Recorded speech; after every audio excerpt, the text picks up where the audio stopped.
है भाई। शुरू करेंगे आज की कहानी। तो हम लोग ज्योमेट्री पढ़ रहे हैं। ज्योमेट्री में मैंने आपको interior angle bisector theorem explain किया था पिछली बार, और आपको मैंने उस पर प्री लेवल के सवाल करवाए थे, और आज की क्लास में उस पर हम मेंस लेवल के सवाल करेंगे और इसको खत्म करेंगे। और हम ज्योमेट्री की पांचवी होगी ना, चौथी, ज्योमेट्री की तीसरी शीट के बाद हम चौथी शीट शुरू करेंगे भाई। चौथी शीट में कितने सवाल हैं? कम ही सवाल है इसमें तो। चलो भाई, ठीक है दोस्त, शुरू करते हैं मेरे प्यारे भाई आज की कहानी।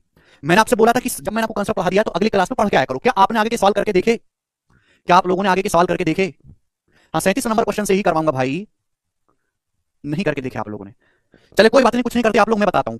ए flag pole on the top of a mall building is 390 metre high.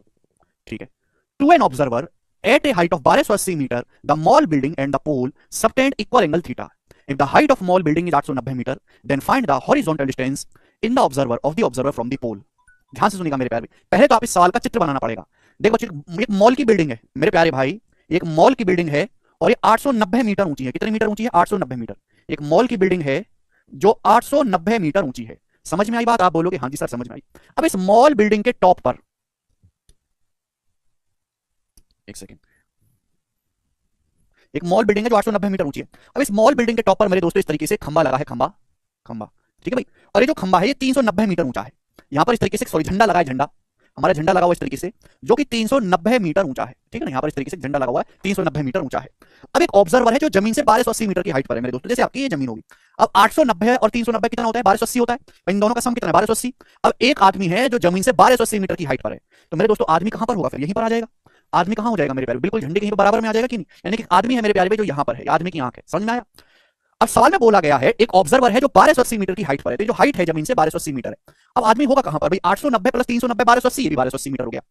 अब ये जो मॉल की बिल्डिंग है और ये जो पोल है, ये बराबर एंगल बनाते हैं, इक्वल एंगल बनाते हैं थीटा आदमी की आंख पे। तो देखिए मेरे प्यारे, जैसे कोई भी ऑब्जेक्ट है, कोई भी वस्तु होती है, जैसे आप कोई भी वस्तु बनाओगे, आदमी की आंख पे कितना एंगल बनाएगी? जैसे आदमी की आंख है मेरे दोस्तों, तो कितना एंगल बनाएगी? तो आदमी की आंख से किरण जाएगी ऐसे, इस तरीके से, तो आदमी के आंख पे कितना एंगल बना? थीटा। ऐसे देखा जाता है मेरे प्यारे भाई। समझ में आया? तो ऐसे ही बोला गया है कि एक मॉल है 890 मीटर ऊंचा, उसके ऊपर एक खंबा है 390 मीटर ऊंचा, एक ऑब्जर्वर है, एक दर्शक है जो जमीन से 1280 मीटर की ऊंचाई पर है, और ये जो पोल है और जो मॉल की बिल्डिंग है, दोनों जो है आदमी की आंख पे बराबर कोण बनाते हैं मेरे प्यारे भाई, थीटा। तो झंडा आदमी की आंख पे कितना कोण बनाएगा मेरे प्यारे भाई? ये एंगल कितना मेरे प्यारे भाई? ये एंगल थीटा है। और इसी तरीके से जो मॉल की बिल्डिंग है ये भी आदमी की आंख पे थीटा एंगल बनाती है। तो देखो, ये मॉल की बिल्डिंग का टॉप है, टॉप, और ये मॉल की बिल्डिंग का बॉटम है। ये आदमी की आंख पे कितना एंगल बनाएगा? दोनों को मिलाओ, ये भी थीटा है मेरे प्यारे भाई। ये थीटा थीटा सेम है। जितना झंडा एंगल बना रहा आदमी की आंख को, उतना ही मॉल की बिल्डिंग भी बना रही है। तो आपसे ये पूछा गया find the horizontal distance of the observer from the pole. इस ऑब्जर्वर की इस झंडे से हॉरिजॉन्टल डिस्टेंस क्या? हॉरिजॉन्टल दूरी मतलब ये 36 दूरी आपको बतानी। ये हॉरिजॉन्टल डिस्टेंस होती है 36 दूरी। बताओ कौन करेगा भाई? आपको पिंक डिस्टेंस बतानी है, झंडे और आदमी के बीच की हॉरिजॉन्टल डिस्टेंस। वैसे तो इस सवाल को सॉल्व करने के कई सारे तरीके हैं, पर मैं आपको बेस्ट सॉल्यूशन इसका बताऊंगा। भाई आपको यहाँ पे एक ट्रायंगल दिखाई दे रहा है, आपको यहाँ पे मेरे दोस्तों ट्रायंगल दिखाई दे रहा है, ये ट्रायंगल दिखाई दे रहा है, राइट एंगल ट्रायंगल 90 डिग्री का है मेरे प्यार भी, 90 डिग्री का एंगल है। आप बोलोगे यहाँ से 90 डिग्री का एंगल है, तो आपको यहाँ पे एक राइट एंगल दिखाई दे रहा है, बड़ा वाला राइट एंगल दिखाई दे रहा है। इसमें लाइन क्या है? Angle bisector. ये एंगल बराबर है ना थीटा थीटा, तो मेरे प्यार भी एंगल बाइसेक्टर अपोजिट साइड को उसी रेशियो में डिवाइड करेगा जिस रेशियो में एंगल बनाने वाली साइड होंगी। पता उसी रेशियो में डिवाइड करेगा कि नहीं करेगा? आप बोलोगे हाँ सर। अब आप इस राइट एंगल को देखो, इस राइट एंगल को, बड़े वाले राइट एंगल को देखो, ये एंगल बाइसेक्टर है। ये एंगल बाइसेक्टर अपोजिट साइड को किस रेशियो में डिवाइड कर रहा है? 390 और 890। रेशियो क्या है? 39 और 89। 39 और 89, तो मेरे प्यार भी ये रेशियो भी एंगल बनाने वाली साइड का 39 रेशियो 89 होना चाहिए कि नहीं? आप बोलोगे हाँ सर ये होना चाहिए 39 रेशियो 89 एंगल बनाने वाली साइड। यहाँ पे बाइसेक्टर थ्योरम लग जाएगी भाई। एंगल बाइसेक्टर अपोजिट साइड को किस रेशियो में डिवाइड कर रहा है? 390 और 890। रेशियो क्या है? 39 रेशियो 89। तो एंगल बनाने वाली साइड का रेशियो भी 39 रेशियो 89 हो गया, 39 से 89। आप बोलोगे हाँ जी सर बिल्कुल सही। अब बताओ, मैंने आपको ट्रिपलेट पढ़ाया है 39 80 89, मैंने आपको ट्रिपलेट पढ़ाया है। अगर 89 है 39 है तो ये 80 आएगा। मतलब यहाँ से यहाँ तक की जो दूरी होगी मेरे प्यारे भाई, ये जो डिस्टेंस होगी यहाँ से यहाँ तक की, ये कितनी होगी मेरे प्यारे भाई? ये डिस्टेंस होगी यहाँ से यहाँ तक की 80 यूनिट। कितनी होगी मेरे दोस्तों? ये डिस्टेंस 80 यूनिट होगी। आप बोलोगे यहाँ सर 80 यूनिट। यहाँ तक किसी वाले को कोई परेशानी? आप बोलोगे नहीं सर। जबकि डिस्टेंस है कितनी मेरे प्यारे भाई? ये जो डिस्टेंस है पूरी की पूरी 1280 मीटर है। ये पूरी दूरी कितनी? 1280। तो 80 की वैल्यू 1280 मीटर कितने गुना? तो आप कहोगे सर मेरे दोस्तों 16 गुना, 16 टाइम्स 16 गुना, 16 1 28, 16 गुना है मेरे प्यारे भाई। तो आपसे पूछा है ऑब्जर्वर की पोल से दूरी 39 यूनिट के लिए, तो 39 यूनिट की वैल्यू भी 16 गुना आएगी। तो 16 गुणा 40, 640, 640 से 16 कम आएगा, 640 से 16 कम आएगा, यानी कि 624 मीटर। तो 624 मीटर इस सवाल का आंसर था, जो कि ऑप्शन नंबर यहां से सी करेक्ट बनता है। बहुत ही अच्छा सवाल था। हाँ शुभम, यही बेसिक है मेरे दोस्तों, 624 मीटर। 39 80 89 ट्रिपलेट लग गया। 80 की वैल्यू कितनी? टोटल लेंथ 1280, 80 की वैल्यू 1280 मीटर है, 16 गुना 16 128, तो 39 की वैल्यू भी आपसे 16 गुना होगी, जो कि 624 मीटर आ जाएगा। बहुत ही अच्छा सवाल है, बहुत अच्छा। आगे चलेंगे नेक्स्ट क्वेश्चन की तरफ मेरे प्यारे भी। करेगा प्यारे बच्चों, सवाल का क्या आंसर है? बहुत ही प्यारा सवाल, एक और आपके सामने। ये सारे मेंस लेवल के सवाल हैं। बेसिक बता दिया है शुभम भैया, पिछली क्लास में बेसिक ही बताया है। वो थीटा इक्वल कैसे होगा वो सवाल में दिया हुआ है। जिनको ट्रिपलेट याद ना हो वो पाइथागोरस थ्योरम लगाएंगे या फिर सवाल को छोड़ देंगे। सवाल को पढ़ो भाई, सवाल को पढ़ो। क्यों नहीं पढ़ते तुम? सवाल को, एक एक सवाल को समझने में 15-15 मिनट लगाओगे, फिर चाहते हो सिलेबस जल्दी हो जाए। कैसे हो जाएगा जब आप एक एक सवाल को, मेंस के एक सवाल को समझना 15 मिनट लगाते हो भाई? Mall building and the pole subtend equal angle theta बोला है कि मॉल की बिल्डिंग और पोल जो है वो आदमी की आंख पे सेम एंगल बनाते हैं। आगे चलेंगे जल्दी से, प्री के सवाल नहीं है, मेंस लेवल के सवाल है। पिछली क्लास के प्री लेवल के सवाल थे, कंसेप्ट भी पढ़ाया था। करो, आपके सामने चित्र दिया है, ठीक है भाई, आपके सामने चित्र दिया है, बोला है एबीसी एक आइसोसेलेस ट्रायंगल है मेरे प्यारे भाई। ये सवाल तो यहाँ पे गलती से आ गया, चलो कोई बात नहीं, सवाल यहाँ पर गलती से डल गया मेरे प्यारे भाई। ठीक है भाई, आपके सामने चित्र है एबीसी आइसोसेलेस ट्रायंगल है, ये एंगल 90 है, एबीसी बराबर है, दोनों लेंथ बराबर है, ये और ये। ठीक है भाई, बीडी 5 है, सीडी 12 है। बीडी की जो लेंथ है, बीडी की लेंथ 5 सेंटीमीटर है, सीडी 12 सेंटीमीटर है, 12। ये एबी एसी बराबर है, यानी कि एबी की लंबाई स्मॉल ए है तो ये भी स्मॉल ए है। आपसे पूछा एडी, एडी की लंबाई आपसे पूछे, एडी को मैंने एक्स मान लिया थोड़ी देर के लिए और मेरे को एक्स का मान निकालना है। ये क्वेश्चन यहाँ पर गलती से डल गया है भाई, ये जो है पहले ही करवाना था मेरे को सवाल, ठीक है ना। ओके, ये होगा C1 की प्रॉब्लम से। बनाओ जी, एडी का मान आपको निकालना है। एबी से एक समद्विबाहु त्रिभुज है, ये स्मॉल ए है, ये स्मॉल ए है, ये 5 है, 12 है, और आपको एडी बताना है 90 डिग्री का एंगल है, 90 डिग्री का। बताओ कैसे करेंगे। सबसे पहले मेरे प्यारे मैंने आपको समझाया कि ये क्या एडी आइसोसेलेस ट्रायंगल की क्या एक तरह की C1 है, C1। तो अगर ये C1 है तो यहाँ से एक्स स्क्वायर आएगा मेरे प्यारे भाई, यहाँ से एक्स स्क्वायर बराबर होगा जी ए स्क्वायर माइनस 5 गुणा 12। मैंने आपको पढ़ाया था ना special case in isosceles triangle, 5 गुणा 12 यानी कि 60। तो ये आ जाएगा मेरे दोस्तों एक्स स्क्वायर बराबर, ये special case in isosceles triangle पढ़ाया था। अब मेरे को एक्स का मान निकालना है, तो बताओ कैसे होगा मेरे प्यारे भाई, जल्दी से। देखो स्टूडेंट्स, ये क्या दिखाई दे रहा है आपको, ये कैसा ट्रायंगल है, राइट एंगल ट्रायंगल है, समकोण त्रिभुज है, एंगल DAC कैसा है, राइट एंगल ट्रायंगल है। तो मेरे पास जितने हथियार मैं सारे इस्तेमाल कर दूंगा, तो हम इसमें क्या लगा देंगे, पाइथागोरस थ्योरम। भाई 90 डिग्री के सामने 12 है, ये एक्स है, ये ए है, तो पाइथागोरस से कितना आ जाएगा मेरे दोस्तों, ये आ जाएगा एक्स स्क्वायर प्लस ए स्क्वायर बराबर 12 का स्क्वायर बराबर 12 का स्क्वायर। ये हो जाएगा। आप बोलोगे हाँ जी सर बिल्कुल सही। और मेरे दोस्तों ध्यान सुनिएगा, हम क्या करते हैं, इन दोनों को ऐड कर देते हैं, इन दोनों को हम ऐड कर देते हैं। अब राइट साइड में ए स्क्वायर है, लेफ्ट साइड में स्क्वायर कट जाएगा, तो x square plus x square, क्योंकि मुझे ए गायब करना है, मैं जैसे मर्जी मैं ए को गायब करूंगा, तो x square plus x square आगे 2x स्क्वायर बराबर, अब 12 का स्क्वायर 144, 144 में से 60 घटाएंगे 84। अब 2 से 84 चला गया 42 बार, तो एक्स स्क्वायर 42 आ गया, एक्स का मान आ गया अंडर रूट लेंगे √42। और ये बच्चे सवाल का आंसर बन गया। बहुत ही अच्छा सवाल है ये, ठीक है भाई। राइट एंगल कैसे सर, ये 90 डिग्री नहीं है बेटा, सवाल में दिया है एंगल DAC 90 है, कहां 90 डिग्री नहीं है। राइट एंगल का मतलब शुभम केवल ये नहीं होता कि राइट एंगल ऐसे भी बन सकता है। हद होती है भाई, कैसा निम्न स्तर का डाउट रखते हो आप, डाउट की एक मर्यादा होती है, मर्यादा भूल जाते हैं आप। आगे चलेंगे, ठीक है ना। वैसे सवाल यहां पे नहीं करवाना था, ये पीछे ही होना था सवाल, जब मैंने आपको C1 पढ़ाया था। कोई बात नहीं, चले दोस्तों, नेक्स्ट क्वेश्चन आपके सामने है, सवाल नंबर 39। जवाब देंगे, सारे सवाल मेंस लेवल के हैं, प्री में इतने जो है अच्छे क्वेश्चन नहीं आते, प्री में थोड़े आसान सवाल आते हैं, करेंगे।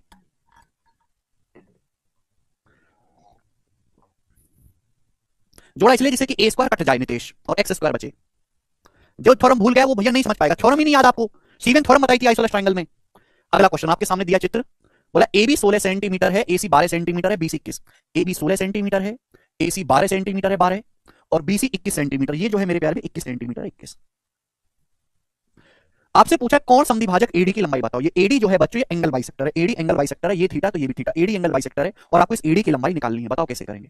सबसे पहले बच्चों, एंगल बाइसेक्टर अपोजिट साइड को उसी रेशियो में डिवाइड करेगा जिस रेशियो में एंगल बनाने वाली साइड होती है। ये 16 है 12, रेशियो कितना है 16 12 का 4 3, 16 12 का रेशियो कितना 4 3, तो रेशियो भी BD से DC का 4 3 होगा, 4 3, 16 से 12 का रेशियो भी 4 3 होगा, तो 4 + 3 टोटल कितना होगा 7, 4 3 7, 7 की वैल्यू 21 है 3 गुना, 7 की वैल्यू 21 है 3 गुना, तो 4 की वैल्यू भी 3 गुना होगी 12, और 3 की वैल्यू भी 9, यानी कि ये लेंथ 12 आ गई, ये 9 आ गई।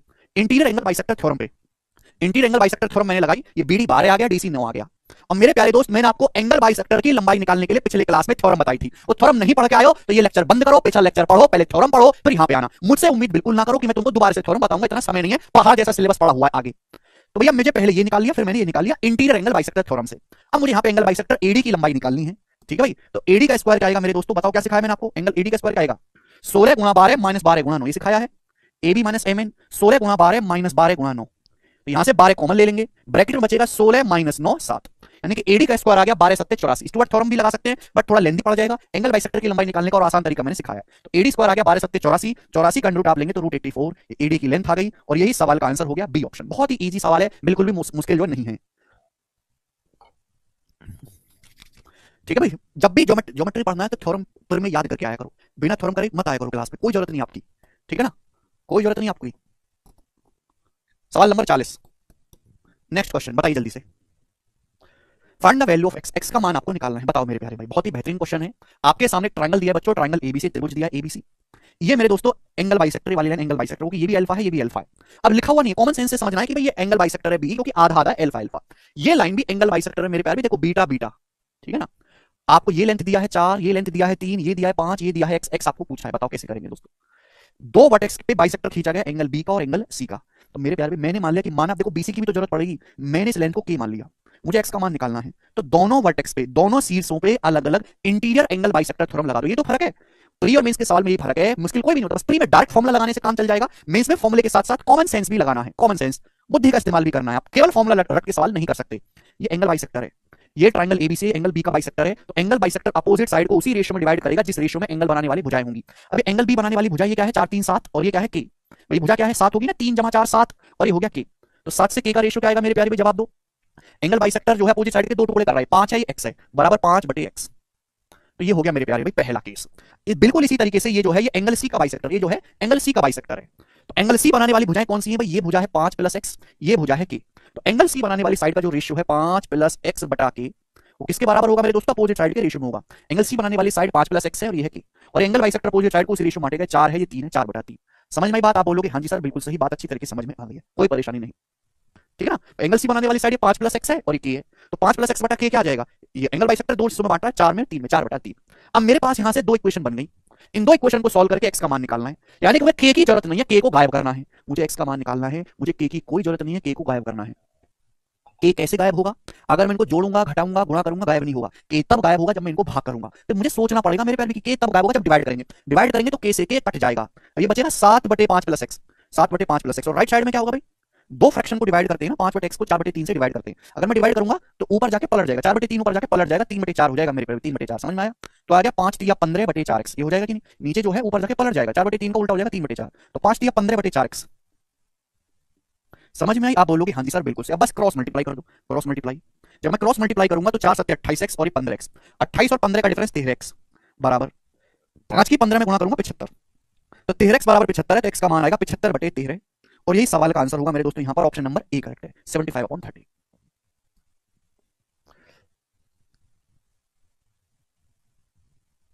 आगे चलें नेक्स्ट क्वेश्चन की तरफ।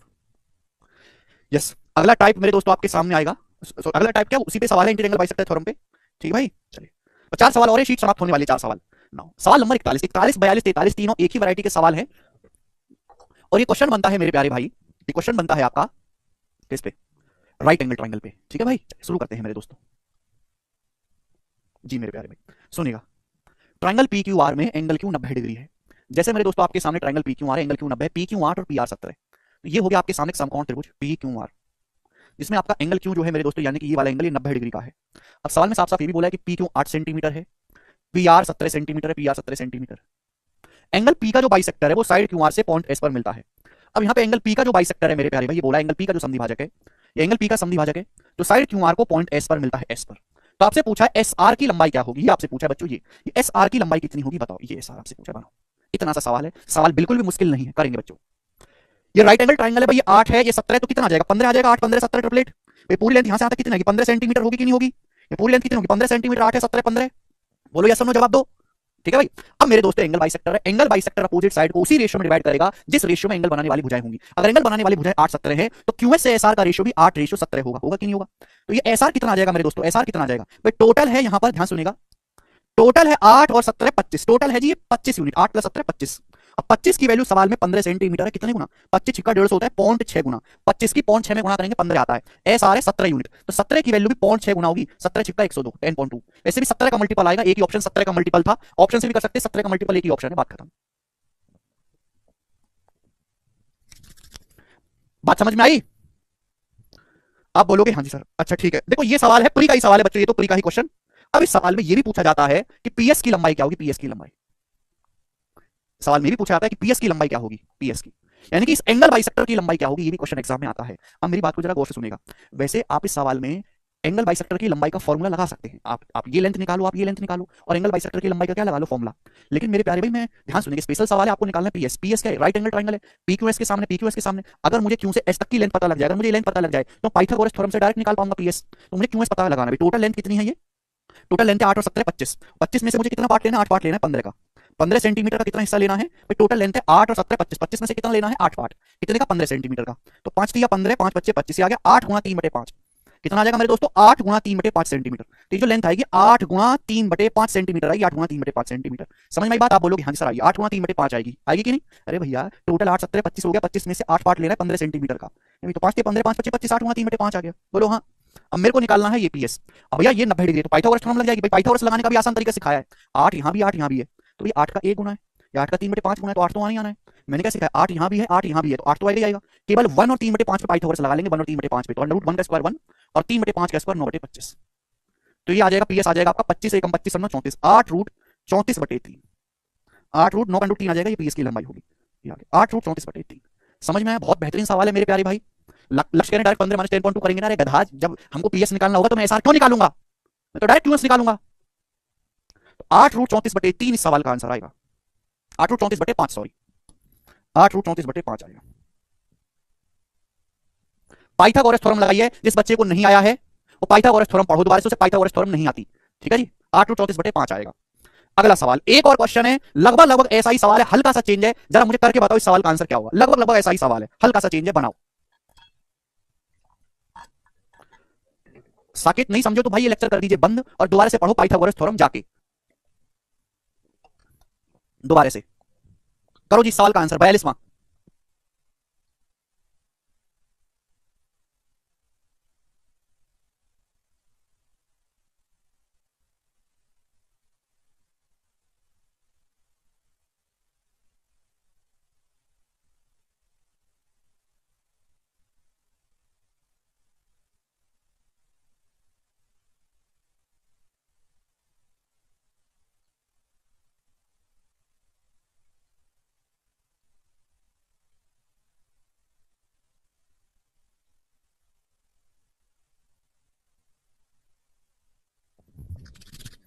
बनाए करा आपने? सब बच्चों का आंसर आ रहा है, कुणाल का आ रहा है। अरे करने की कोशिश करो भाई, देखो ये ऐसा ही सवाल है पिछले वाले सवाल की तरह, लेकिन इस सवाल को वही बालक समझ पाएगा। जैसे पाइथागोरस थ्योरम लगानी आती हो, जिसको आती नहीं है भाई, जिसको पाइथागोरस थ्योरम लगाने का शॉर्टकट नहीं पता, वो नहीं करेगा भाई। ट्राइंगल एबीसी में एंगल सी 90 है, डीसीबी पर एक ऐसा पॉइंट है कि ईडी एंगल ए का बाइसेक्टर एसी 5 है, बीसी 12 है। तो आपके पास ये एक राइट एंगल ट्राइंगल है इस प्रकार से, एबीसी, ये 90 डिग्री है। अब एसी 5 सेंटीमीटर है, 5 और बीसी कितना है, 12 सेंटीमीटर है, 12। अब बोला है डी सीबी पर एक ऐसा पॉइंट है, डी जो है सीबी पर एक ऐसा बिंदु है, सीबी पर एक पॉइंट डी है कि एडी जो है वो एंगल ए का बाइसेक्टर है। ये जो एडी है मेरे प्यारे भाई, ये एंगल ए का समद्विभाजक है। ठीक है भाई, तो आपसे पूछा है एडी की लंबाई क्या होगी, एडी। देखो भाई ये ऑलरेडी राइट एंगल ट्राइंगल है, मुझे लेंथ पता है 5, अगर मुझे ये लेंथ पता लग जाए ये वाली, तो पाइथागोरस थ्योरम से एडी निकाल लूंगा। आप बोलोगे हाँ जी सर, अबे 5 है 12 तो 13 सेंटीमीटर होगा, 5 12 13, ट्रिपलेट लग गया। अबे एंगल बाइसेक्टर है, एंगल बाइसेक्टर अपोजिट साइड को उसी रेशियो में डिवाइड करता है जिस रेशियो में एंगल बनाने वाली साइड है। अबे 5 है 13, तो सीडी से डीबी का रेशियो भी 5 13 होगा कि नहीं होगा, ये रेशियो भी 5 से 13 का होगा। आप बोलोगे हाँ जी सर बिल्कुल सही। तो आप मुझे बताओ सीडी की लंबाई क्या आएगी, ये पूरी लेंथ 12 सेंटीमीटर, ये रेशियो 5 से 13 का है, तो सीडी कितना होगा, जवाब दो सीडी। तो सीडी होगा भाई टोटल है 5 + 13 18, टोटल 18 है, सीडी मुझे निकालना है 5 पार्ट आउट ऑफ 12 आएगा। तो 6 दूनी 12, 6 3 18 आएगा, 5 × 2/3, 10/3 आएगा वैसे तो, पर मैं लिखूंगा ऐसे 5 × 2/3, क्योंकि मुझे सीडी नहीं निकालना, मेरी नजर एडी पे क्लियर है, 5 × 2/3। भाई ये आगे सीडी की लंबाई, ये एसी है, पाइथागोरस थ्योरम लगाऊंगा एडी आ जाएगा। अब पाइथागोरस थ्योरम लगाने का आसान तरीका क्या सिखाया आपको कि भाई 5 यहां भी है और 5 यहां भी, 5 को लिख सकते हैं 5 × 1, 5 यहां भी है 5 यहां भी, तो ये 5 तो आएगी आएगा। मुझे केवल पाइथागोरस लगानी पड़ेगी 1 और 2/3 पे, 1 पे और 2/3 पे पाइथागोरस लगा लो, तो क्या आएगा भैया, √1 का स्क्वायर 1, 2/3 का स्क्वायर 4/9, तो 9 एकम 9 4 13, तो 5√13 और नीचे 9 अंडर रूट आ जाएगा 3, 5√13/3 सवाल का आंसर है सी ऑप्शन, 5√13/3, 5 सेकंड में आ जाएगा। 5 और 13 कैसे होगा बता दीजिए किरण जी। आप पिछला लेक्चर पढ़ो, उसमें हमने एंगल बाइसेक्टर थ्योरम पढ़ाई है और उसमें हमने 15 सवाल करवाए हैं, आपने वो पढ़ी नहीं इसलिए बौखला रही हो जी। दोस्तों एक और सवाल करेंगे लास्ट, ठीक है ना इस पे, फिर ये हमारा एंगल बाइसेक्टर थ्योरम का लास्ट क्वेश्चन है, इंटीरियर एंगल बाइसेक्टर थ्योरम का। करे बच्चे,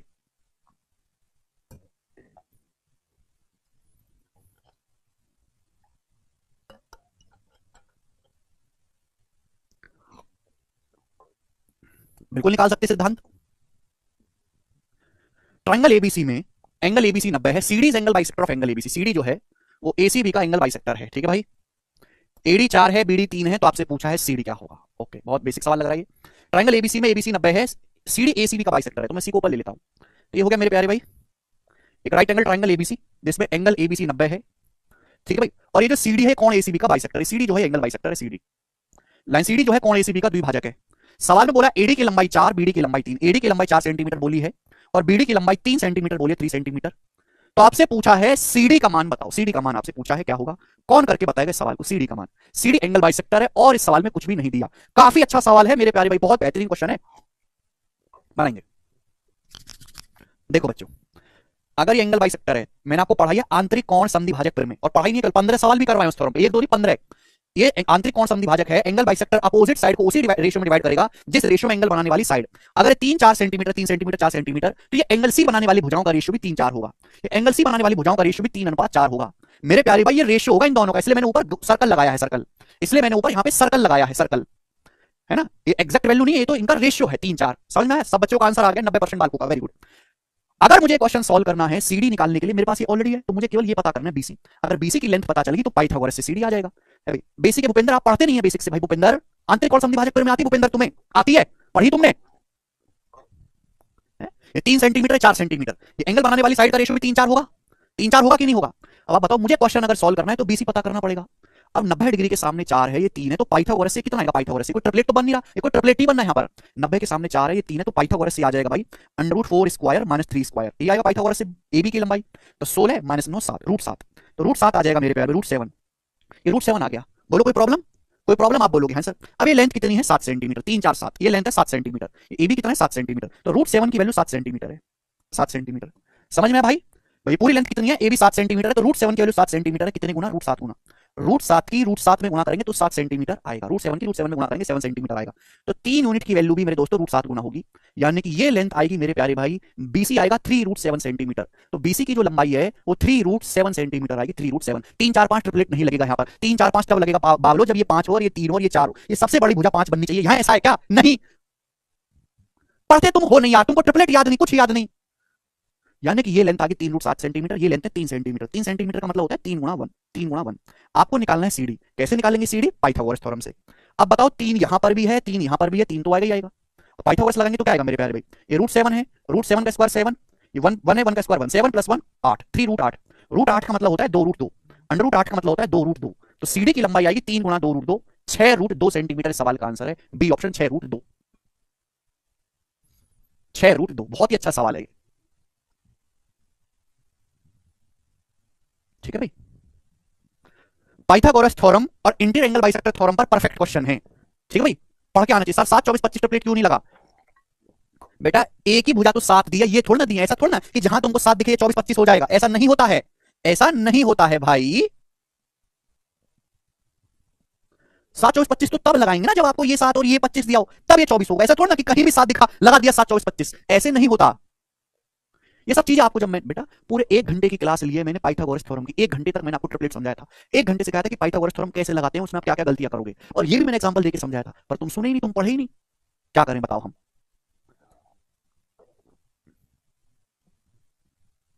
मैंने आपको ये भी सिखाया था भाई कि अगर किसी सवाल में, जैसे जैसे ये लेंथ है 18, ये लेंथ है 24, नहीं 18 24 नहीं, जैसे मेरे दोस्तों आपके सामने ये लेंथ है 15 और ये लेंथ मान लेते हैं सपोज ये है आपकी 40, और आपसे ये पूछा है। मैंने आपको ये भी सिखाया था कि जल्दी पाइथागोरस थ्योरम कैसे लगाते हैं, जल्दी, वो भी मैंने आपको सिखाया था, पर आप सुनते ही नहीं हो बातों को। 15 और 40 में 5 कॉमन है, तो 15 का मतलब है 5 दिया 15, 40 का मतलब है 5 8 40। अब 5 यहां भी है, 5 यहां भी है, तो 5 तो आना ही आना है, 5 से तो गुणा पूरे ट्रायंगल में हो ही रही है। बस आपको ये देखना है कि ये 3 है, ये 8 है, इन पे पाइथागोरस लगाओ। 3 और 8 पे, तो 3 का स्क्वायर 9 और 8 का स्क्वायर 64, 64 9 73, तो आ जाएगा 5√73। 1 सेकंड में सब आपको सिखाया हुआ है कि जल्दी पाइथागोरस कैसे लगानी है। पर तुम जो थोड़ा भी पढ़ने को तैयार हो, नेताओं से भी बुरे गए गुजरे हो तुम, नेताओं से भी 2 रुपए की शर्म नहीं है तुम लोगों के अंदर। मैं तो हमेशा से कहता हूं कि हमारे देश में सबसे बुरी जमात स्टूडेंट की है। स्टूडेंट को अपने फ्यूचर की बिल्कुल परवाह नहीं है, बिल्कुल परवाह नहीं है स्टूडेंट की।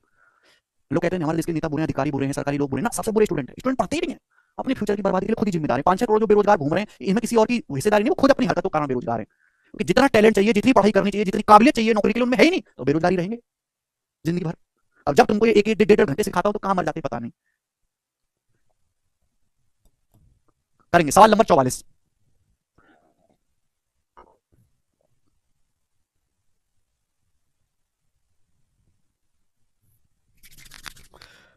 अगला और नेक्स्ट और लास्ट थ्योरम, नेक्स्ट और लास्ट। देखिए बहुत ज्यादा इंपॉर्टेंट नहीं है सवाल, इस पे आते नहीं है बहुत ज्यादा, एक ही क्वेश्चन आता है जो बार बार, एक ही क्वेश्चन जो बार बार डाटा बदल के पूछा जाता रहता है, ठीक है ना। सब लोग अपनी कॉपी पे हेडिंग डालेंगे, एक्सटीरियर एंगल बाइसेक्टर थ्योरम।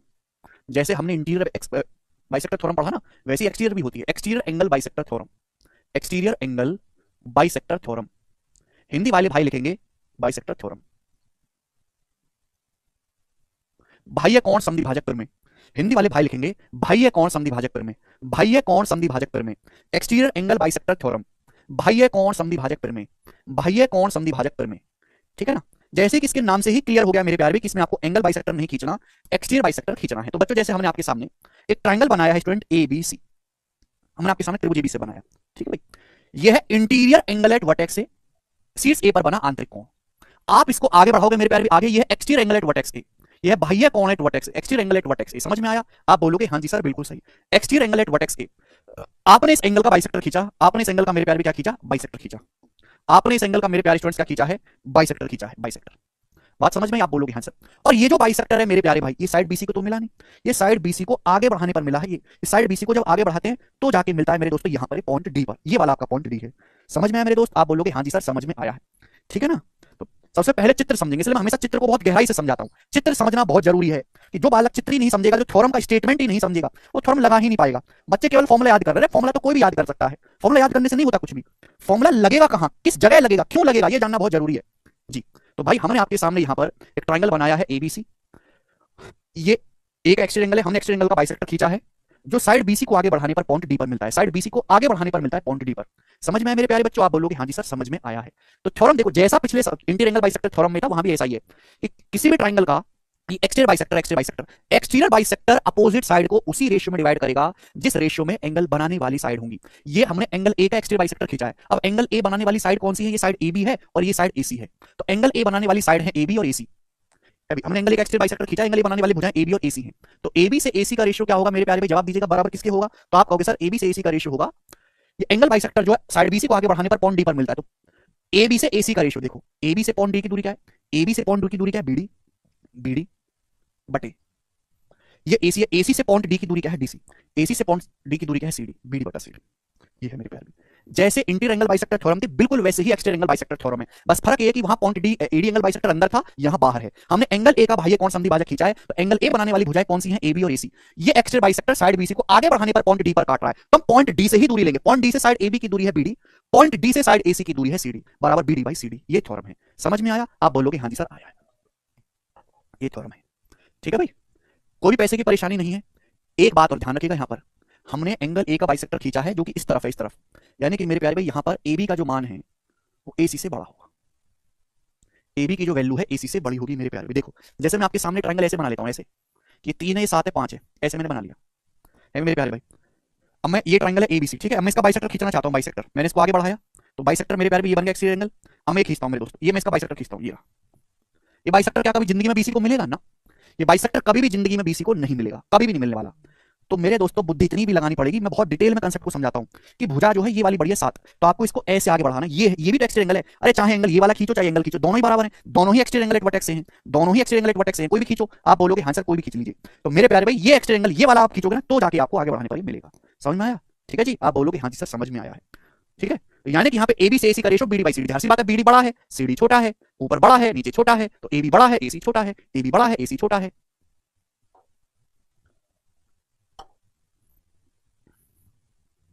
ठीक है जी। चलिए थोड़ा आपको स्टेटमेंट याद रखना है, ये याद कर लो, आपकी अति कृपा होगी। प्रूफ तो तुम्हारे बस की है नहीं, ना ही कोई जरूरत है। ठीक है जी। एक ही सवाल आपको इस पे करवाऊंगा, करके बताओ इस सवाल का क्या आंसर है। बस एक ही क्वेश्चन बनता है इस पे,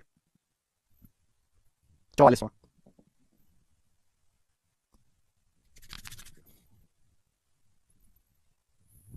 इन ए ट्राइंगल ABC, AB से AC का रेशो 5:2 है, BC 9 है, BH प्रोड्यूस टू D। तो मेरे दोस्तों आपके सामने मैं इस तरीके से ट्राइंगल बना लेता हूं, ये BA को बढ़ाना है ना, ये ट्राइंगल ABC है। AB से देखो, ये AB से bisector of angle CAD sorry,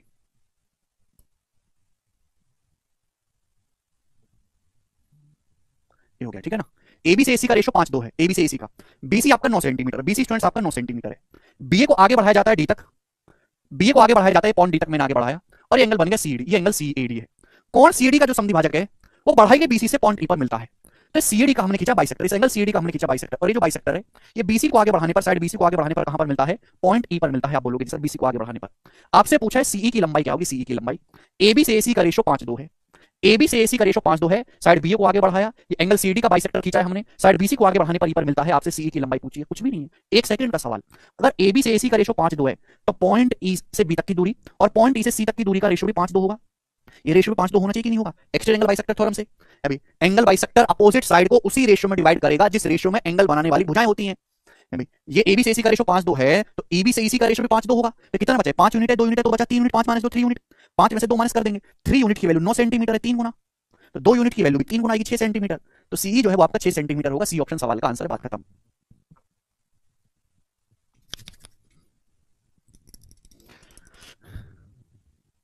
तो इससे आसान बात क्या होगी? आप बोलोगे सर इससे आसान तो कोई बात ही नहीं है, शीट समझ।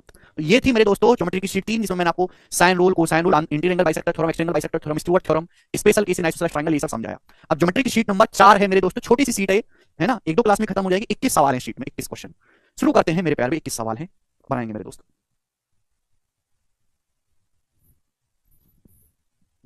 6 क्वेश्चन मेरे को और करवाने हैं आज की क्लास में जी। शुरू करते हैं मेरे दोस्त, बनाए। ठीक है, ये आपका रिवीजन, उसके बाद आपका नया सवाल आएगा, अगला नया कंसेप्ट बताऊंगा, बनाए जी। एक त्रिभुज की दो भुजाओं की लंबाई 40 और 41 है, त्रिभुज का परिमाप 90 है, तो इसका एरिया क्या होगा? बताएं जी बच्चों। एक त्रिभुज की दो भुजाएं 40 और 41 हैं, परिमाप 90 है, तो तीसरी भुजा क्या होगी? 40 + 41 81, तीनों भुजाओं का योग 90 है, तो तीसरी भुजा 9 बची, 81 9 90 है। यानी कि ये कैसा ट्राइंगल बन गया? राइट एंगल ट्राइंगल बन गया। सवाल बोला एक त्रिभुज की दो भुजाएं जो हैं, एक त्रिभुज की जो दो भुजाएं हैं वो 40 और 41 है, परिमाप 90 है, तो परिमाप होगा तीनों भुजाओं का सम। 40 41 81 और 9 90, यानी कि एंगल 90 डिग्री का राइट एंगल ट्राइंगल बन गया। इसका एरिया क्या आएगा? 1/2, 90 डिग्री बनाने वाली साइड की गुणा 1/2, राइट एंगल बनाने वाली साइड की गुणा, यानी कि 180। डी ऑप्शन 180 सेंटीमीटर स्क्वायर इस सवाल का आंसर है। मुझे लगता है सब बालकों को ये बात अच्छी तरीके से समझ में आई है। आगे चलते हैं ना। नेक्स्ट टाइप मेरे प्यारे, इस टाइप के बच्चों में आपको 2 क्वेश्चन करवाऊंगा, इस टाइप के ध्यान से सुनिएगा, 2 क्वेश्चन, ठीक है जी। नया कंसेप्ट नहीं है इसमें, जब नया कंसेप्ट आएगा तो मैं आपको नया कंसेप्ट भी बताऊंगा, ठीक है ना। छोटी सी शीट है ये जी मेरे प्यारे। ये एक सवाल है जो एक स्पेशल क्वेश्चन है, ध्यान सुनिएगा। इस सवाल में आपको निकालना है एंगल बाइसेक्टर की लंबाई, और आपको एंगल दिया हुआ है, आपको एंगल बाइसेक्टर की लंबाई निकालनी है, आपको एंगल दिया हुआ है, तो इसको सॉल्व करने का तरीका एकदम अलग होगा। ध्यान सुनिएगा। त्रिभुज एबीसी में ए बी 8 है, एसी 12 है, आपके सामने त्रिभुज एबीसी है इस प्रकार से। तो बच्चों ये ट्राइंगल ए बी सी है, ए बी सी, जिसमें ए बी 8 सेंटीमीटर है, एसी 12 सेंटीमीटर है, और एंगल बीएसी 60, ये जो पूरा एंगल है 60 डिग्री का है। कितने का एंगल है? बीएसी 60 डिग्री का है। एडी कोण बीएसी का समद्विभाजक है, तो ये जो एडी है मेरे प्यारे, एडी ये कोण बीएसी का समद्विभाजक है। एडी जो है वो एंगल बीएसी का बाइसेक्टर है, ये लाइन एडी। आपसे पूछा है एडी की लंबाई क्या होगी। अगर एंगल बीएसी 60 है, एडी आपका एंगल बाइसेक्टर है, तो ये कोण आधा आधा हो जाएगा, ये 30 डिग्री का होगा और ये भी 30 डिग्री का होगा। ये एंगल बाइसेक्टर हो गया मेरे प्यारे। एडी की लंबाई पूछी है, बताओ कैसे करेंगे एडी की लंबाई। पता कैसे चलेगा कि समकोण त्रिभुज? पता ऐसे चलेगा कि 9 40 41 ट्रिपलेट है, और मैंने आपको लिखवाया है पाइथागोरन ट्रिपलेट है जी बच्चों। आपके सामने त्रिभुज है एबीसी, ये 8 है मेरे दोस्त, ये साइड 12 है, ये एंगल बीएसी 60 डिग्री है, एडी कौन समद्विभाजक है? कौन समद्विभाजक है? तो 60 का आधा आधा हो जाएगा, ये 30 डिग्री है, 30 डिग्री। आपको एडी की लंबाई बतानी है, कैसे करेंगे student? Sine rule, cosine rule, 30 60 90। Harsha कहां तुमने 30 60 90 देख लिया भाई? अरे 30 30 60 90 ही नहीं होता, केवल 30 50 100 भी तो हो सकता है। देखिए आप कई तरीके बता रहे हो, साइन रूल, कोसाइन रूल, आपकी सारी बातें सही हैं, सब तरीके से हो जाएगा, लेकिन जो मैं आपको बता रहा हूं वो बेस्ट है। अगर किसी भी सवाल में आपको साइड दी है, अगर किसी भी सवाल में आपको साइड दी है, साइड और बीच एंगल दिया है, और आपको कोई लेंथ पूछी है, लेंथ, तो आप हमेशा लेंथ की लंबाई, यहां तो एंगल बाइसेक्टर है, अगर कोई और भी लेंथ पूछा तो हमेशा आप इस साइड एडी की लंबाई निकालोगे एरिया को बराबर करके। आप ये कह सकते हो कि जो बड़ा ट्राइंगल एबीसी है, ट्राइंगल एबीसी का जो एरिया है, ट्राइंगल बीएसी का जो एरिया है, ट्राइंगल बीएसी का बड़े ट्राइंगल का एरिया, वो इन दोनों छोटे ट्राइंगल के क्षेत्रफल के बराबर है, बराबर triangle BAD plus triangle CAD. ये बात एकदम क्लियर है? आप बोलोगे हाँ जी सर एकदम क्लियर है कि बड़े ट्राइंगल का एरिया बराबर छोटे ट्राइंगल, दोनों छोटे ट्राइंगल का एरिया। समझ में आया? बोलो हाँ कि ना। आप बोलोगे हाँ सर, बीएसी का जो क्षेत्रफल है बीएडी और सीएडी के एरिया के बराबर है। तो ये ध्यान रखने वाली चीजें हैं कि दो साइड दी हैं, अगर किसी भी त्रिभुज में आपको दो साइड दी हैं और उनके बीच का एंगल दिया, तो एरिया बड़ी आसानी से निकाला जा सकता है, 1/2 एक्स वाई साइन थीटा। पढ़ा है मैंने आपको एरिया निकालने का तरीका, ट्राइंगल का एरिया निकालने का तरीका, तो भाई मैं यही इस्तेमाल करूंगा। आप बताओ कि जो बड़ा ट्राइंगल बीएसी है, ये साइड 8 है, 12 है, बीच का एंगल है 60, तो ट्राइंगल का एरिया आ जाएगा 1/2 पूरे बड़े ट्राइंगल का 8 गुणा 12, बीच के एंगल का साइन, साइन 60 डिग्री होता है √3/2, साइन 60 डिग्री का मान √3/2। मैंने एडी को एक्स मान लिया, मुझे एक्स का मान ही निकालना है, मैंने एडी को एक्स मान लिया। तो बताओ ट्राइंगल बीएडी का एरिया क्या आ जाएगा? 1/2, ये साइड 8 है, एक्स है, बीच के एंगल का 30 डिग्री है, तो 1/2 8 गुणा एक्स, बीच के एंगल का साइन, साइन 30 डिग्री 1/2 होता है, प्लस ये ट्राइंगल सीडी का एरिया क्या होगा? साइड 12 है, ये एक्स है, बीच का एंगल 30 डिग्री है, तो 1/2 12 गुणा एक्स, बीच के एंगल का साइन, साइन 30 डिग्री 1/2 होता है, 1/2, साइन 30 डिग्री का मान 1/2, साइन 60 डिग्री का मान √3/2। समझ में आया बच्चों? एक बात सुनिएगा भाई, ये 1/2 1/2 1/2 बार बार लिखने की जरूरत ही नहीं थी, तो एरिया में है, कट ही जाएगा भाई। जब मैं एरिया को बराबर करूंगा तो 1/2 कट ही जाएगा, तो लिखने की जरूरत भी नहीं थी, बट ना लिखता तो तुम्हारी खोपड़ी में जाता ही नहीं, इसलिए मुझे लिख के बताना पड़ा। अब मेरे दोस्त 2 2 2 कट गया नीचे से, आप बोलोगे हाँ जी सर, तो हो गया 12 8 96 √3, 96 √3 बराबर क्या आ गया? 8x + 12x 20x आ गया। दोनों तरफ हम 4 से काटेंगे, तो 96 को 4 से काटेंगे 24 √3, 20 को 4 से काटेंगे 5, तो 24 √3/5 x की वैल्यू आएगी जी, जो कि आपका डी ऑप्शन है, 24 √3/5। समझ में आया? Option number D. So we have to equate area triangle BAC area is equal to triangle BAD plus triangle CD area. Area निकालने का कांसेप्ट ये है, किसी भी ट्राइंगल की दो साइड और बीच का एंगल दिया है तो एरिया बराबर 1/2 X Y sine theta. Rahul कह रहे सर बेसिक से बताएं। राहुल और कौन सा बेसिक बताएं भाई, मुझे बताओ इससे नीचे और कौन सा बेसिक बताएं।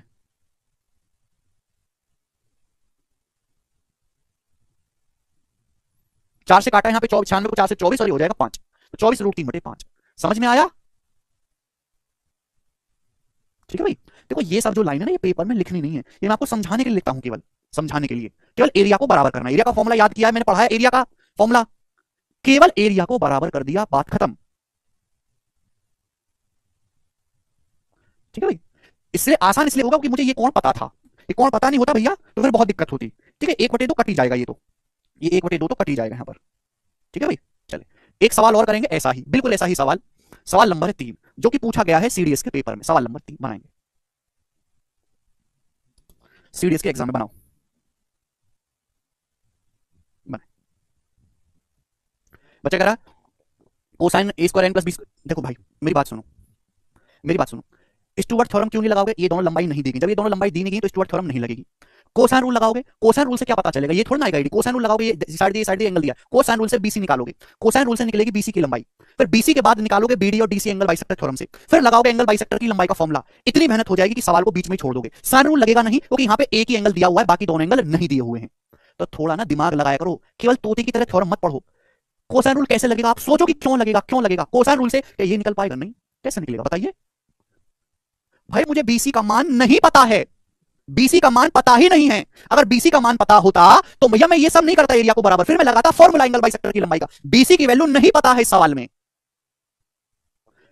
अगर आपको बीसी की वैल्यू पता होती तो आप एंगल बाइसेक्टर थ्योरम की लंबाई का फॉर्मूला लगाते। जब पता ही नहीं है तो यही एक तरीका है एरिया को बराबर करके। एंगल बाइसेक्टर थ्योरम लगा के क्या निकाल लोगे, यहां से क्या निकल जाएगा, इन दोनों का रेशियो, रेशियो से क्या करोगे जब बीसी पता ही नहीं है। तो थोड़ा कॉमन सेंस इस्तेमाल करो, कॉमन सेंस। आगे चलेंगे, एक और सवाल करेंगे 3। सब कुछ लग जाएगा जो आप कह रहे हो, सब कुछ लग जाएगा, आंसर किसी से नहीं आएगा। क्यों नहीं आएगा, क्यों नहीं आएगा? अगर आप यहां पे एंगल बाइसेक्टर थ्योरम लगाना चाहते हो तो पहले आपको बीसी की लंबाई निकालनी पड़ेगी। पहले बीसी की लंबाई निकालो कोसाइन रूल लगा के। बीसी का रेशियो है बेटा, अर्चना रेशियो अलग चीज है, एक्चुअल वैल्यू अलग चीज है। बीसी की लंबाई निकालो कोसाइन रूल लगा के, फिर एंगल बाइसेक्टर थ्योरम लगा के बीडी और सीडी की लंबाई निकालो, फिर यहां पे आप एंगल बाइसेक्टर थ्योरम की एंगल बाइसेक्टर की लंबाई का फॉर्मूला लगा के निकालो। और बहुत लेंथी सवाल हो जाएगा, आंसर नहीं आएगा। ये आसान तरीका है जो एक स्टेप में आपको आंसर देगा। अब बनाओ, अब सुनते ही नहीं हो भाई। ट्राइंगल पी क्यू आर में angle P Q R 120 degree है, साइड पी आर पर एक पॉइंट इस प्रकार है कि angle P Q S 75 degree है, पी क्यू 16 है, क्यू आर 15 है, तो क्यू एस की लंबाई क्या होगी, बनाओ जी। ये सवाल आपके सामने, कौन करेगा?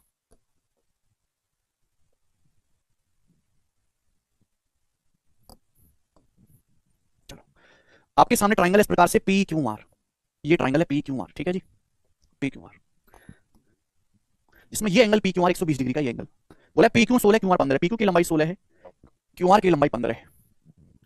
बोला है साइड पी आर पर एक पॉइंट एस इस प्रकार है, साइड पी आर पर एक पॉइंट एस इस प्रकार है कि P Q S 75, side P R पर एक पॉइंट एस इस प्रकार है, साइड पी आर पर एक पॉइंट एस आपको इस प्रकार लेना है कि पी क्यू एस 75 डिग्री। तो आप इसको यहां से मिलाएंगे दोस्तों, तो जो पी क्यू एस है 75 डिग्री का है, 75 डिग्री का, 75 डिग्री का, ठीक है भाई, कोई परेशानी नहीं।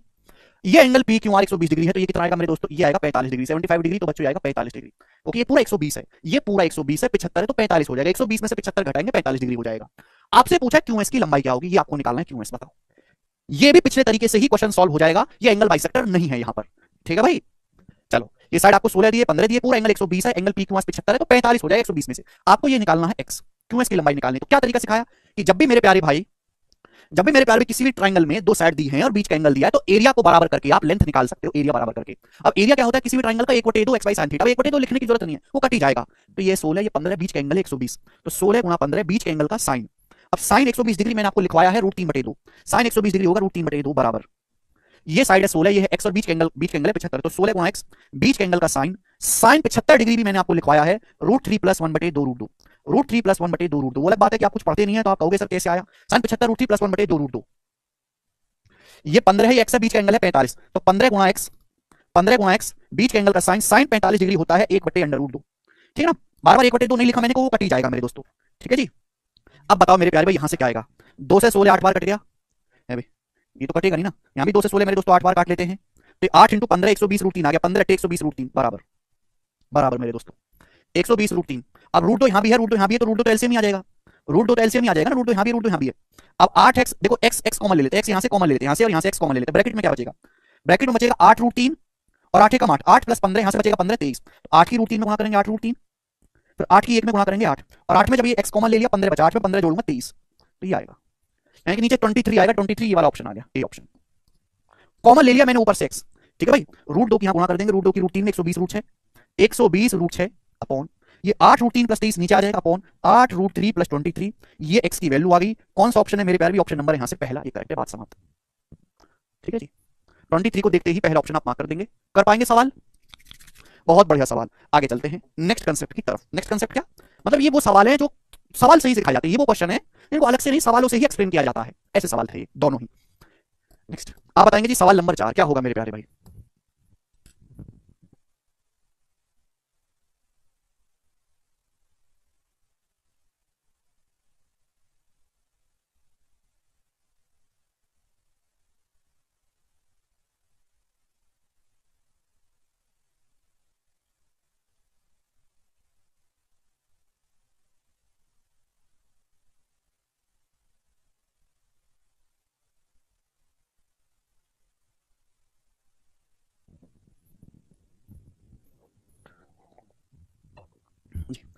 इनमें से कौन सा विकल्प त्रिभुज का क्षेत्रफल नहीं हो सकता यदि त्रिभुज का परिमाप 60 सेंटीमीटर है।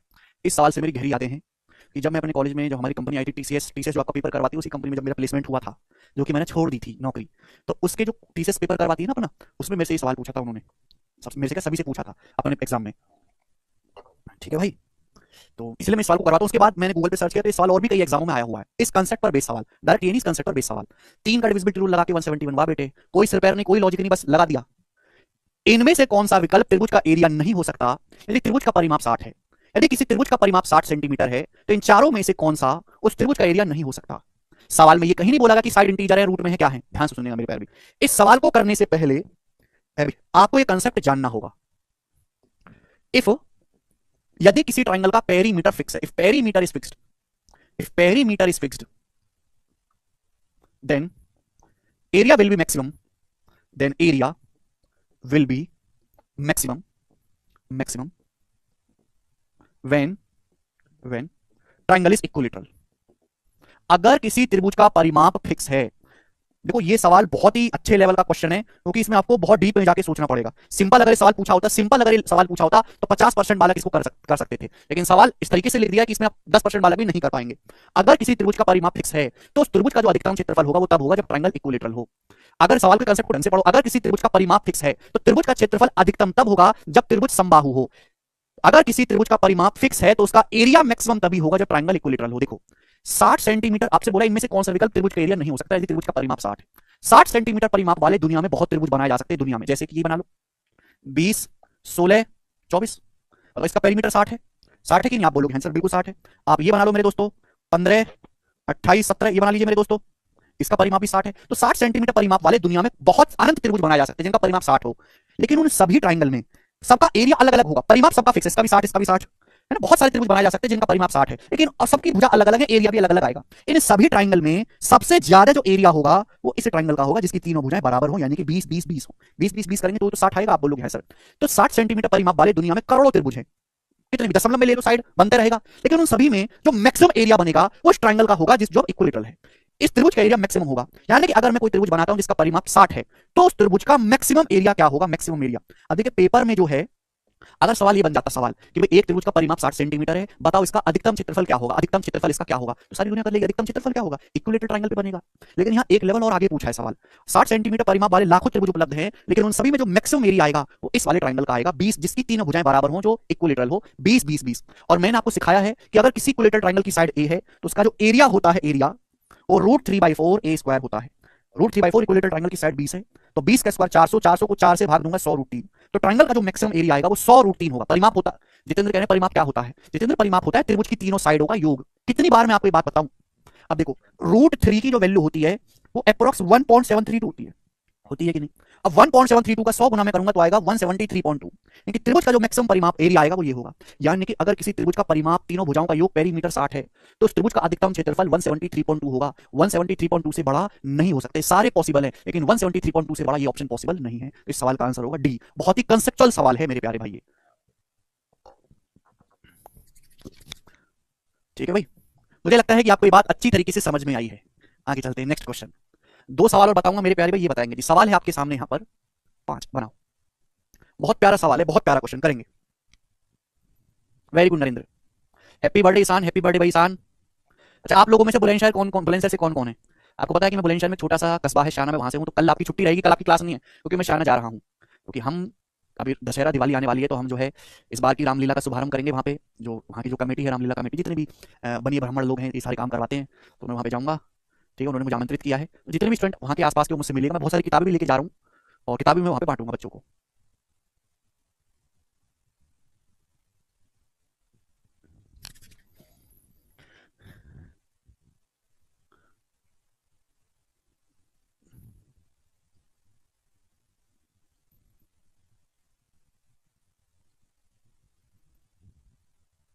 ठीक है भाई,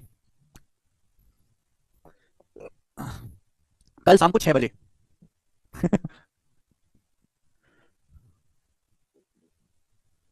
पटना भी आएंगे।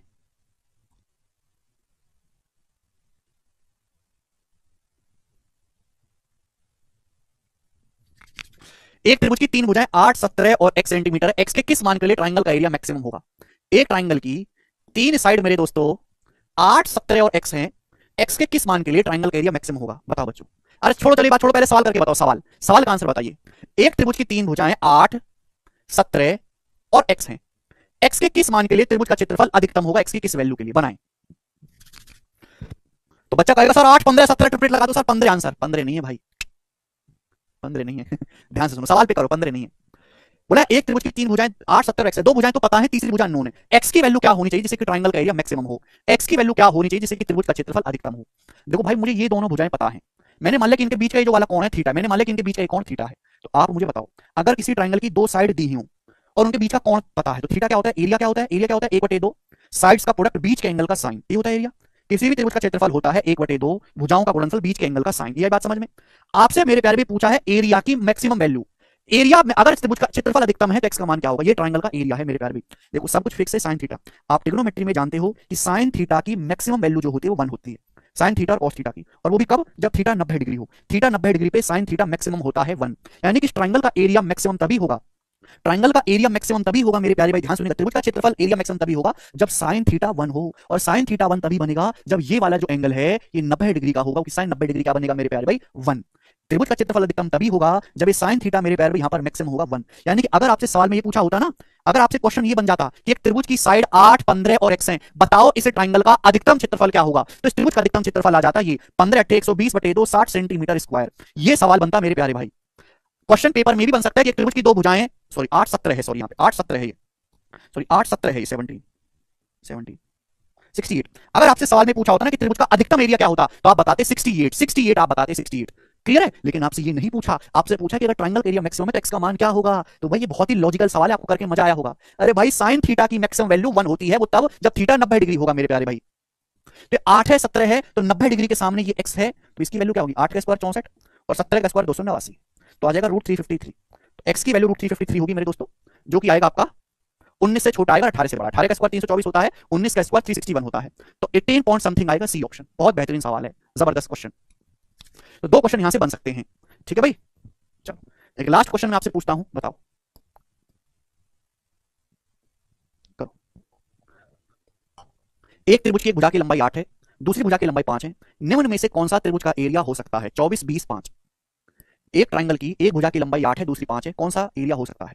बहुत बेहतरीन सवाल है। एक त्रिभुज है, इसकी एक भुजा 5 है, एक 8 है, बताओ क्या एरिया हो सकता है? देखिए अगर किसी त्रिभुज की 2 भुजाएं 5 और 8 हैं, तो भाई उसका एरिया मैक्सिमम कब होगा मेरे प्यारे? जैसे मैंने मान लिया कि बीच का एंगल थीटा है, तो त्रिभुज का एरिया होगा 1/2 5 गुणा 8 बीच के एंगल का साइन, यानी कि साइन थीटा। ये होगा मेरे दोस्तों ट्राइंगल का एरिया। अगर किसी त्रिभुज की 2 भुजाएं आपको दी हैं 5 और 8, बीच के एंगल मैंने थीटा मान लिया, तो ये होगा एरिया। अब एरिया मैक्सिमम कब आएगा? जब साइन थीटा 1 हो। त्रिकोणमिति में साइन थीटा का अधिकतम मान 1 होता है, साइन थीटा की मैक्सिमम वैल्यू 1 होती है। यानी कि साइन थीटा की वैल्यू अगर मैं 1 रखूंगा तो ट्राइंगल का एरिया मैक्सिमम आएगा मेरे प्यारे भाई, मैक्सिमम। साइन थीटा की वैल्यू अगर आप यहां पे 1 करोगे तो त्रिभुज का एरिया अधिकतम आएगा, जो कि होगा 20। लेकिन ट्राइंगल का एरिया 20 से ज्यादा नहीं हो सकता, 24 तो पॉसिबल ही नहीं है। ट्राइंगल का एरिया 20 हो सकता है, या तो ट्राइंगल का एरिया 20 होना चाहिए या 20 से छोटा होना चाहिए। 20 से छोटा 5 भी हो सकता है, पर ट्राइंगल का अधिकतम एरिया 20 होगा। जो भी ट्राइंगल का एरिया होगा वो 0 से तो बड़ा होना चाहिए, लेकिन 20 के बराबर होना चाहिए, 20 से छोटा होना चाहिए।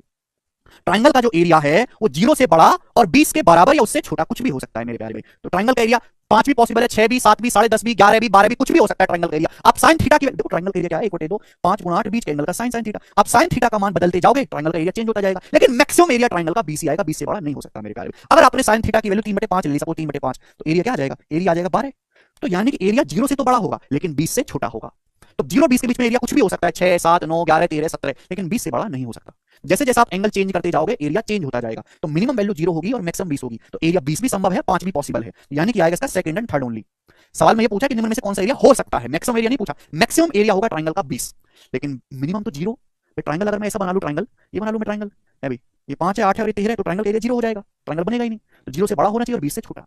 ओके, चले तो आज की कहानी को हम यही समाप्त करते हैं, बाकी कल करेंगे। बाय।